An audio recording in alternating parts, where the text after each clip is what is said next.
पवित्र मन रखो, पवित्र तन रखो, पवित्र मन रखो, पवित्र तन रखो।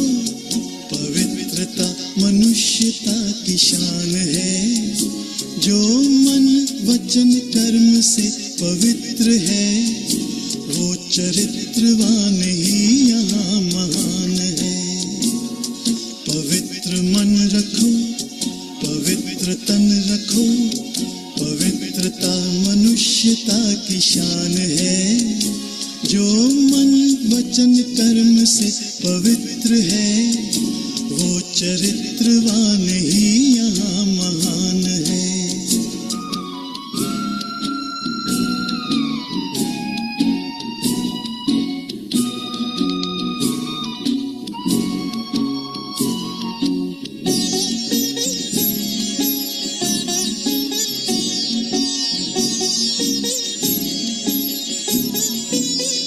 बड़ा ही मूल्यवान है तुम्हारा ये जन्म, तुम्हारा ये जन्म।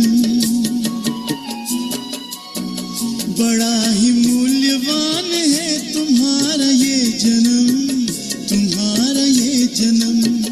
जगत की कर्म भूमि में करो भले कर्म, करो भले कर्म। अच्छे रखो विचार, उत्तम करो व्यवहार, अच्छे रखो विचार, उत्तम करो व्यवहार। आदर्श व्यक्ति की ये पहचान है, जो मन वचन कर्म से पवित्र है, वो चरित्रवान ही यहाँ महान है। पवित्र मन रखो, पवित्र तन रखो, पवित्रता मनुष्यता की शान है, जो मन वचन कर्म से पवित्र है, वो चरित्रवान ही यहाँ महान है।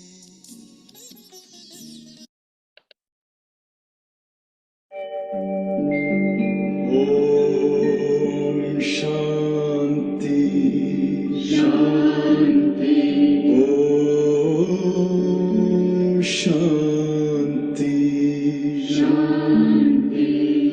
अंतर मन में ज्योति जगा लो, होगा दूर अंधेरा।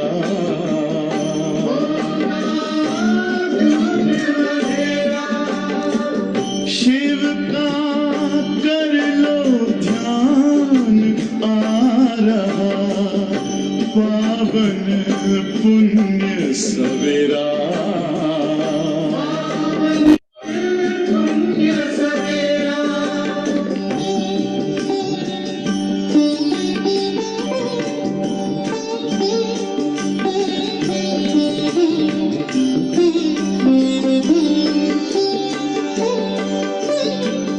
तुम हो कौन, कहाँ से आए, अपने आप को जानो।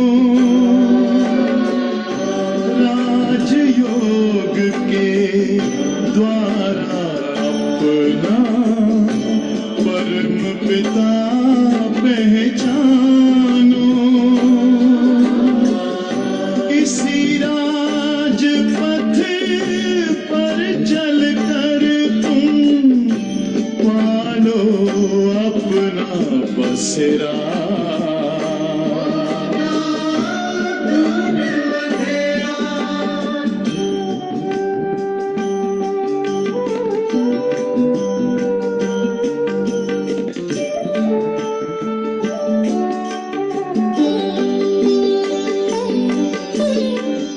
तुम हो आत्मा तन से प्यारे, परमात्मा को प्यारे। दिव्य गुणों को धारण करके योगी बनो दुलारे। ज्योति बिंदु ही तोड़ेगा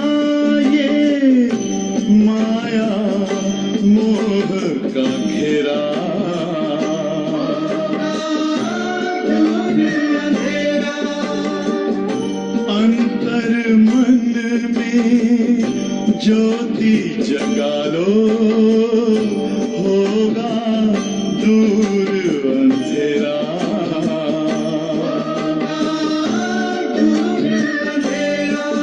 ओम शांति, ओम शांति, ओम शांति।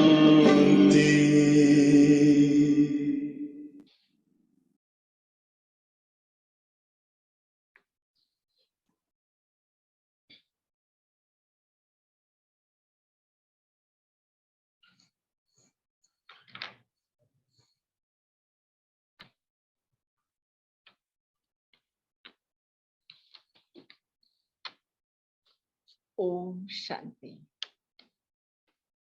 गुड मॉर्निंग सभी को। तो आज 16 सितंबर 2023 की वाणी हम सुन रहे हैं। तो आज के अनमोल महावाक्य हैं, मीठे बच्चे, घर घर को स्वर्ग बनाने की जिम्मेवारी तुम बच्चों पर है। घर घर को स्वर्ग बनाने की जिम्मेवारी तुम बच्चों पर है। सबको पतित से पावन होने का लक्ष्य देना है। दैवी गुण धारण करने हैं। प्रश्न है आज का, ईश्वरीय गोद में आने से तुम बच्चों को कौन सा अनुभव होता है? ईश्वरीय गोद में आने से तुम बच्चों को कौन सा अनुभव होता है? उत्तर है, मंगल मिलन मनाने का अनुभव ईश्वरीय गोद में आने वाले बच्चों को होता है। तुम बच्चे जानते हो, संगम युग है ईश्वर से मिलन मनाने का युग। तुम ईश्वर से मिलन मनाकर भारत को स्वर्ग बना देते हो। इस समय तुम बच्चे सन्मुख मिलते हो। सारा कल्प कोई भी सन्मुख मिलन नहीं मना सकता है। तुम्हारा यह बहुत छोटा सा ईश्वरीय कुल है। शिव बाबा है दादा, ब्रह्मा है बाबा, और तुम बच्चे हो भाई बहने। तुम्हारा कोई दूसरा और संबंध नहीं है। बस ये हमारा इतना सा ही छोटा सा ईश्वरीय कुल है। और इसी युग में, इसी ब्राह्मण जीवन में हम ये श्रेष्ठ मंगल मिलन मनाने का सौभाग्य प्राप्त होता है। ईश्वर का हम बद्दे हैं, ईश्वरीय गोद हमें मिल जाती है। तो ये विशेष अनुभव होता है इस जन्म में। तो आज का विशेष गीत है, नई उम्र की कलियां। ओम शांति। तो बाबा जब आते हैं तो पहले कुछ समय साइलेंस में बैठना चाहिए, क्योंकि पहले पहले दान दिया जाता है याद का, योग बल का। तो योग बल से, याद से ही पतितों को पावन बनना है। तुम बच्चे दान दे रहे हो और ले भी रहे हो। परमात्मा से हम ले रहे हैं और सारे विश्व की आत्माओं को योग के बल का दान दे भी रहे हैं। तो बाबा आकर कांटों को कलियां बनाते हैं, फिर कलियों से फूल बनाते हैं। तुम बच्चे जानते हो, हमारी सेवा ही है हर एक को स्वर्ग के लायक बनाना। यह हमारी विशेष ईश्वरीय सेवा है जो इस संगम युग पर हम सभी कर रहे हैं। तो जैसे तुम बन रहे हो, बाबा आकर पहले हेल्थ, पीछे वेल्थ देते हैं, पहले शांति और फिर बाद में सुख। वास्तव में सुख दोनों में है। तुम बच्चों को सुख और शांति दोनों चाहिए। और जो सन्यासी आदि है वह सिर्फ शांति को चाहते हैं। सन्यासी सुख नहीं चाहते। सुख तो वह दे न सके, अगर शांति देवे तो भी अल्पकाल क्षण भंगुर सुख के लिए। कहते हैं सुख तो काग विष्टा के समान है। सन्यासी बहुत करके शांति चाहते हैं, वो भी मुक्ति के लिए। मुक्ति दूसरा तो कोई दे नहीं सकता। इसको बेहद की मुक्ति, बेहद की जीवन मुक्ति कहा जाता है। सो बेहद का बाप ही दे सकते हैं। तुम बच्चे जानते हो इस समय सब काटे हैं, काटे चुभते हैं ना। तो बाबा कहते हैं सब एक दो को बस विकार रूपी काटे ही चुभाते हैं। तो उनको पता ही नहीं कि विकार रूपी काटे चुभाना भी, ये भी क्या है, एक हिंसा है। तुम विकारों में जाते हो तो आदि मध्य अंत दुख को प्राप्त करते हो। यह है ही दुख की दुनिया। सुख की दुनिया स्वर्ग को कहा जाता है। जबकि नई सृष्टि, नया भारत, भारतवासी देवी देवता थे जो अब पुजारी बन गए हैं। जानते हैं कि इन देवताओं का राज्य था जिसको स्वर्ग कहा जाता था। जब देवी देवताओं का राज्य था तो वो दुनिया स्वर्ग कहलाती थी। यह भी महसूसता आती है। लक्ष्मी नारायण के मंदिर में जाकर उनकी महिमा गाते हैं, समझते हैं भारत के यह मालिक थे। सतयुगी दुनिया में भारत के मालिक यह लक्ष्मी और नारायण थे। भारत स्वर्ग था, यह महसूसता आती है, परंतु हवा के मुआफिक महसूस है ना। उन जैसा फिर से हम बने इसकी कोशिश कोई करते नहीं है, तो महसूसता खाली आती है हवा की तरह। तो समझते हैं भारत में लक्ष्मी नारायण के इतने मंदिर बनाते हैं, कितनी साधारण भूल। तो इतने मंदिर बनाते हैं तो उन्हों की राजधानी थी, महाराजा महारानी कहा जाता है, परंतु कब थे सो भूल गए हैं। कितनी साधारण बात जो है उसको भी भूल गए हैं। कोई जास्ती टाइम नहीं हुआ है, 5000 वर्ष की बात है। क्राइस्ट बुद्ध आदि को 2-2.5 वर्ष हुए हैं। उनके लिए ऐसे कहते हैं कि री इनकारनेशन किया है। यू तो री इनकारनेट हर एक कराते हैं, हर एक करते हैं। आत्मा आकर प्रवेश करती है, उसको ही क्या कहेंगे, री इनकारनेट कहेंगे। परंतु पहले तो बहुत बड़ों का नाम गाया जाता है। कहा जाता है परमपिता परमात्मा का भी क्या होता है, धरती पर दिव्य अवतरण होता है, अवतरित होते हैं, तब आकर शरीर में प्रवेश करते हैं। तो जो बड़े नामी ग्रामी होते हैं उनके लिए ऐसा कहा जाता है। तो जैसे बुद्ध का री इनकारनेशन, क्राइस्ट का री इनकारनेशन, बौद्धियों का और क्रिश्चियनों का भारत से कनेक्शन देखने में आता है। गुरु नानक को 500 वर्ष के लगभग ही दिखाते हैं।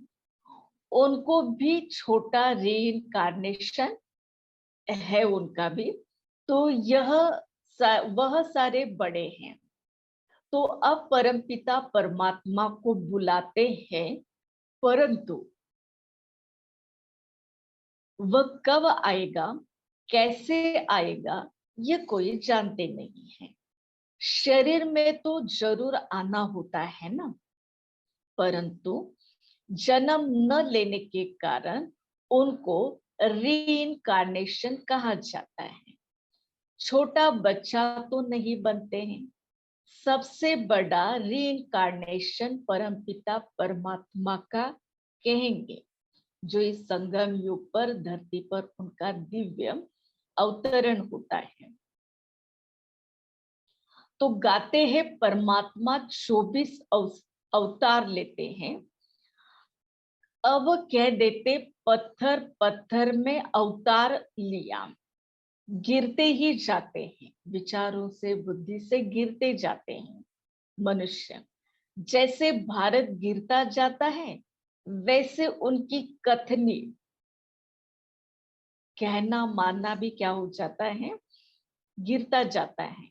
तो बाबा नई दुनिया की रचना रचते हैं, इसलिए वो रचयिता है। सो जरूर नई और पुरानी के संगम पर आएंगे ना। उनको सबसे बड़ा रीइंकार्नेशन कहेंगे।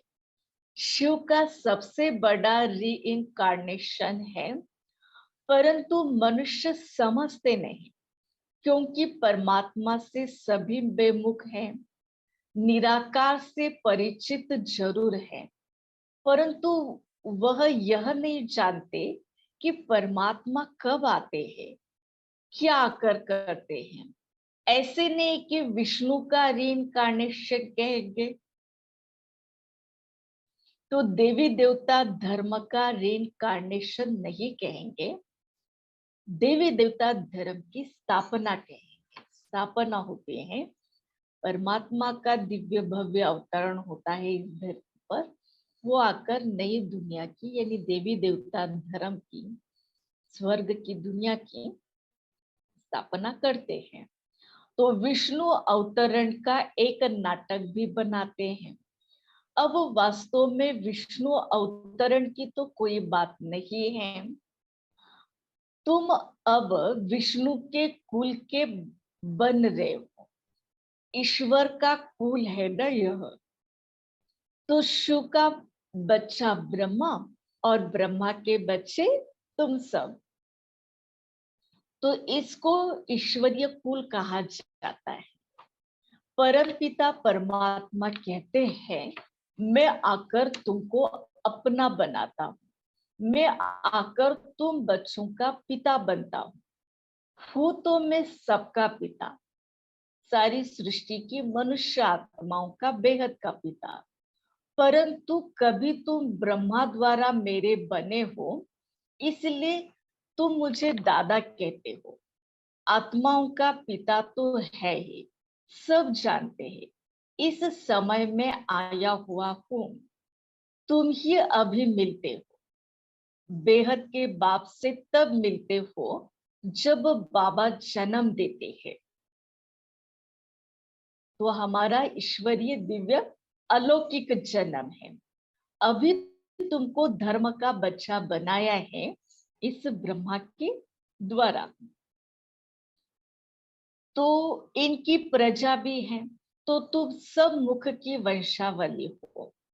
सन्यासियों की वंशावली नहीं होती है, क्योंकि उनमें दादा बाबा का कोई कनेक्शन नहीं है। यहाँ बाप भी है, दादा भी है। दादा इनको बड़े भाई को कहा जाता है। बाबा आकर हमें अपना बनाते हैं, ब्रह्मा द्वारा, ब्रह्मा मुख द्वारा ज्ञान सुनाकर हमें अपना बनाते हैं। तो तुम बच्चे अभी जानते हो कि हमने अभी ईश्वरीय गोद ली है। यह मंगल मिलन है, कलयुग का अंत और सतयुग की आदि। इसको कहेंगे संगम, संगम युग। संगम में मिलन होता है, जैसे तीन नदियों का संगम होता है। तो इसमें क्या होता है, गुरु लोग और जिज्ञासुओं का मंगल मिलन होता है। अब वह तो हो गया जिस्मानी, गाया हुआ है आत्मा परमात्मा का मंगल मिलन। ये सबसे अच्छा मिलन है। आत्माएं मिलती है परम पिता परमात्मा से। तो इसमें पानी के नदी की कोई बात नहीं है। यहाँ तुम बैठे हो, यह तुम्हारा बहुत बहुत भारी मंगल मिलन है। आत्माएं भी चैतन्य है, परम पिता परमात्मा का यह लोन लिया हुआ शरीर है। इनको मंगल मिलन कहा जाता है। कुंभ का मेला भी कहा जाता है। कुंभ का मेला जो है, कुंभ को भी संगम कहते हैं। 5 नदियों के संगम का नाम कुंभ रख देते हैं। तो सबसे बड़ा संगम कौन सा है, सागर और नदियों का। ये सबसे बड़ा क्या है, संगम है। तो सबसे बड़ी नदी जो है वो है ब्रह्मपुत्रा नदी। इसमें बाबा आते हैं, इसलिए सागर और ब्रह्मपुत्रा नदी का इकट्ठा मेला तो है नहीं। तो अब कुंभ का मेला है संगम पर। तुम सब ईश्वरीय की गोद में हो, तुम सब ज्ञान सागर बाप से मिलते हो। इसको ईश्वरीय कुंभ का मेला कहा जाता है। अभी हम सब ईश्वर की गोद में हैं। ज्ञान सागर परमात्मा बाप से हम मिले हैं, उनके बने हैं। इसलिए बाबा कहते हैं यह सबसे बड़ा अच्छा ईश्वरीय कुंभ का मेला है। तो यह है आत्माओं और परमात्मा का संगम, कुंभ व संगम। बात तो एक ही है। तो तुम बच्चे अभी जानते हो हम अपने लिए स्वर्ग की स्थापना कर रहे हैं। हमको घर में पवित्र होकर रहना है। जहां पवित्रता है वहां ही स्वर्ग कहेंगे। बच्चे पावन बनते हैं तो पवित्रता, सुख, शांति सब होती है। तुम्हारी अवस्था अब ऐसी होनी चाहिए जैसे देवताओं की होती है। कोई भी अवगुण नहीं होना चाहिए। इसको ही स्वर्ग कहेंगे, क्योंकि देवी देवताओं में सभी दिव्य गुण 100% होते हैं, सतो प्रधान होते हैं। तो बाबा कहते हैं ऐसे ही हम बच्चों को सभी गुणों में 100% बनना है, तब उसको स्वर्ग कहा जाएगा। तो वही फिर स्थायी स्वर्ग बन जाता है। घर में ऐसा लायक बनना है, इसलिए कहा जाता है कि घर घर को स्वर्ग बनाओ। घर के सभी मेंबर्स जो है, ऐसे अगर हम सब दैविक गुणों को धारण करेंगे, 100% सतो प्रधान बनेंगे, तो हर घर क्या बन जाएगा भाई, स्वर्ग बन जाएगा। तो तुम मनुष्यों को स्वर्ग में चलने के लायक बनाते हो। तुम्हारे लिए ही तो गीत है, घर घर को स्वर्ग बनाओ। सतयुग में घर घर में स्वर्ग था, अब नहीं है। हर घर स्वर्ग के समान, तो पूरी सृष्टि ही सतयुग में स्वर्ग समान, क्योंकि हर घर स्वर्ग जैसा है। तो अब नहीं है। तो बच्चे बाबा से वर्षा लेते हैं, उन्हों को अपने घर बैठे पति से पावन बनने का लक्ष्य देना है। यह बड़े से बड़ा चैतन्य तीर्थ है। जहाँ शिव बाबा सागर हैं, वहां तुम आत्माएं ज्ञान गंगाएं जरूर होगी। यह सबसे बड़ा ऊंचते ऊंच मेला है। यह सब है भक्ति मार्ग के मेले। दुनिया में जो भी हम मेले मनाते हैं वो भक्ति मार्ग के हैं, जिस्मानी है, स्थूल मेले हैं। लेकिन ये रूहानी मेला संगम युग पर कुंभ का अभी ही सुहावना होता है। तो भक्ति मार्ग में मेले तो जन्म बाय जन्म लगते रहते हैं। ज्ञान मार्ग का मेला बस एक ही बार संगम युग पर लगता है। यह है रूहानी मिलन मेला। सुप्रीम रूह परम धाम से आकर अपने बच्चों से मिलते हैं। सबसे अच्छी यात्रा ना यह मेला यह है, ईश्वरीय मेला। तो परमात्मा हम बच्चों को मिलते हैं। तो सबसे अच्छी यात्रा कहो, मेला कहो, यह है। कोई कोई समय ऐसे बहुत भिन्न भिन्न प्रकार के मेले होते हैं। तो बाबा कहते हैं ज्ञान सागर इस ब्रह्मपुत्रा नदी के साथ चलते हैं। तुम भिन्न भिन्न प्रकार की नदियां हो, कोई पवित्र है तो कोई अपवित्र भी है। तो ऐसी नदियों का मेला चलता रहता है। कोई कोई समय ऐसे बहुत आ जाते हैं जो पावन नहीं रह सकते हैं, तो बाहर के गृहस्थी भी आते हैं, अलाउ किया जाता है। तो कोई मित्र संबंधी आते हैं जिन्हों को उठाने के लिए अलाउ करते हैं। नहीं तो कायदे वैसे बहुत है। इंद्रप्रस्थ में कोई पतित आ न सके। कोई भी पंडा व सब्ज परी आदि कोई भी पतित को साथ ले आ नहीं सकती है। इसलिए बाबा कहते हैं खबरदार है ना, सर्टिफिकेट तुमको मिलता है। किसको साथ ले आती हो, भेज देती हो, रेस्पॉन्सिबिलिटी तुम्हारे ऊपर रहती है। यूथ तो सेंटर्स पर निमंत्रण भी दे सकते हो। और सागर का यह मेला लगता है तो यह संगम का सुहावना श्रेष्ठ मेला है, जो हम आत्मा और परमपिता परमात्मा का होता है। तो प्यारे बाबा कहते हैं कि दुनिया के अंदर तो ढेर सारे मेले होते हैं, नदी और सागर का। तो अब तुम बच्चे समझ गए हो कि यह श्रेष्ठ मेला है। तो तुम बच्चे अब मनुष्यों को देवता बनाने की सेवा करते हो। तो भिन्न भिन्न प्रकार की यह सेवा करनी है, युक्तियां तो बतलाई जाती हैं। परम पिता परमात्मा को तो सब याद करते हैं।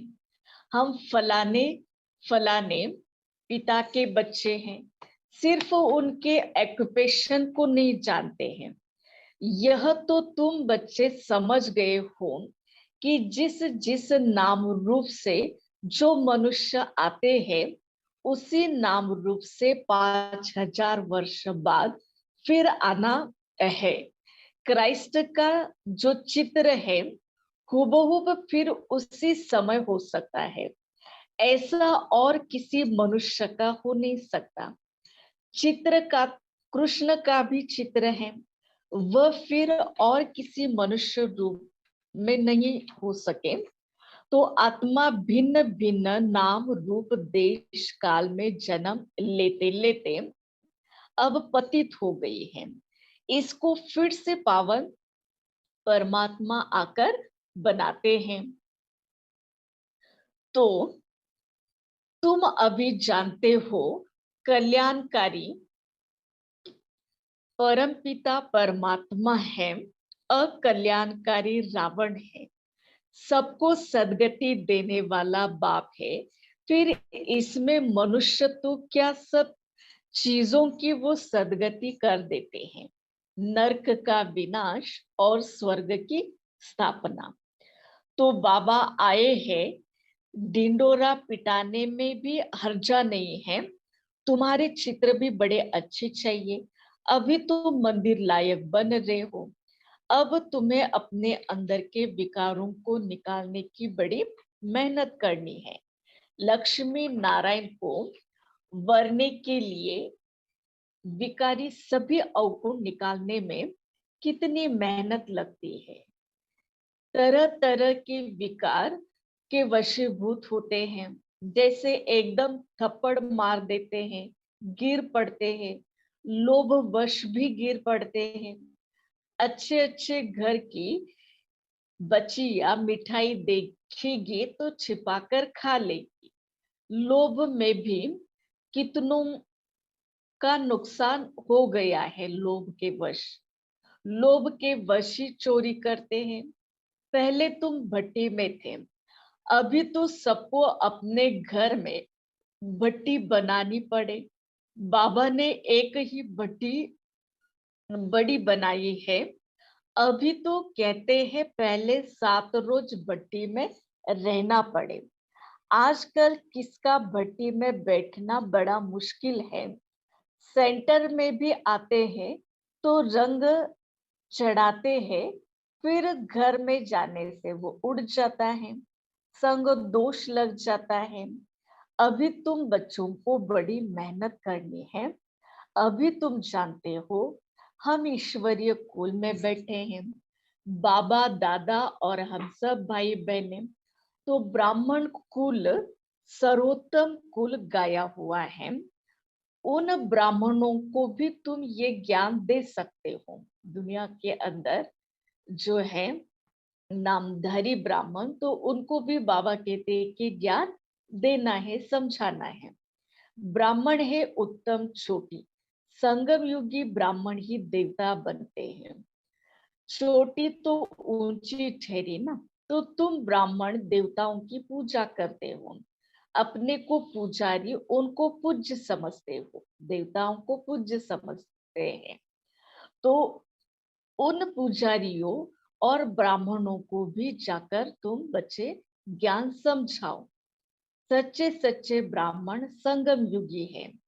तुम ब्रह्मा की मुख वंशावली हो, फिर तुम देवता बन जाते हो।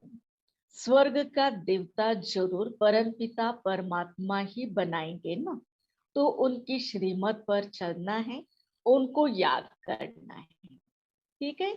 अच्छा, मीठे मीठे सीखी लदे बच्चों प्रति माता पिता बाप दादा का याद प्यार और गुड मॉर्निंग। रूहानी बाप की रूहानी बच्चों को नमस्ते। हम रूहानी बच्चों की रूहानी माता पिता बाप दादा को याद प्यार, गुड मॉर्निंग और नमस्ते। चलिए, आज विषय धारणा के लिए मुख्य सार है अंदर के, पहला पॉइंट है अंदर के अवगुणों की जांच कर उन्हें निकालना है। संग दोष से अपनी संभाल करनी है। देवता ये गुण धारण करने हैं, स्वयं को लायक बनाना है। और पॉइंट दूसरा है घर घर को स्वर्ग बनाने की सेवा करनी है। भूतों को बाबा की याद से भगाना है, बाबा के साथ मंगल मिलन मनाना है। विकार रूपी, अवगुण रूपी, कुसंग रूपी जो भी है विकार, जिसको बाबा भूत कहते हैं, तो उनको क्या करना है, निकाल देना है बाबा की याद से। तो आज का विशेष वरदान है अपने अनादि संस्कारों को इमर्ज कर सर्व समस्याओं को पार करने वाले उड़ता पंछी भव। अपने अनादि संस्कारों को इमर्ज कर सर्व समस्याओं को पार करने वाले उड़ता पंछी भव। इसका विस्तार है वरदान का। आप सब अनादि रूप में हो ही उड़ने वाले, लेकिन बोझ के कारण ना उड़ता पंछी के बजाय पिंजरे के पंछी बन गए हो। अब फिर से अनादि संस्कारों को अपने इमर्ज करो, अर्थात फरिश्ते रूप में स्थित रहो। इसी को ही सहज सहज पुरुषार्थ कहा जाता है। उड़ता पंछी बनेंगे तो परिस्थितियां नीचे और आप सब ऊपर हो जाएंगे, तो यही सर्व समस्याओं का समाधान है। इसलिए अपने अनादि संस्कारों को हमें क्या करना है, इमर्ज करना है, उस स्वमान में रहना है, तब सारी परिस्थितियों से हम ऊपर उठेंगे, समस्याओं का समाधान मिल जाएगा। चलो आज का विशेष स्लोगन, हर कदम में कल्याण समझ, हर कदम में कल्याण समझ, हर आत्मा को शांति की शक्ति का दान देना ही सच्ची सच्ची सेवा है। तो ऐसी सेवा हमें रोज करनी है, जिससे हर आत्माओं का कल्याण हो जाए, सबको सुख शांति का वर्षा परमात्मा से सभी को मिल जाए। यही शुभ भावना शुभकामना रख के हमें हर एक की सेवा करनी है। ठीक है। ओम शांति शांति शांति। चलो 3 मिनट परमपिता परमात्मा को याद करते हैं।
झूठे हाथ विलासों में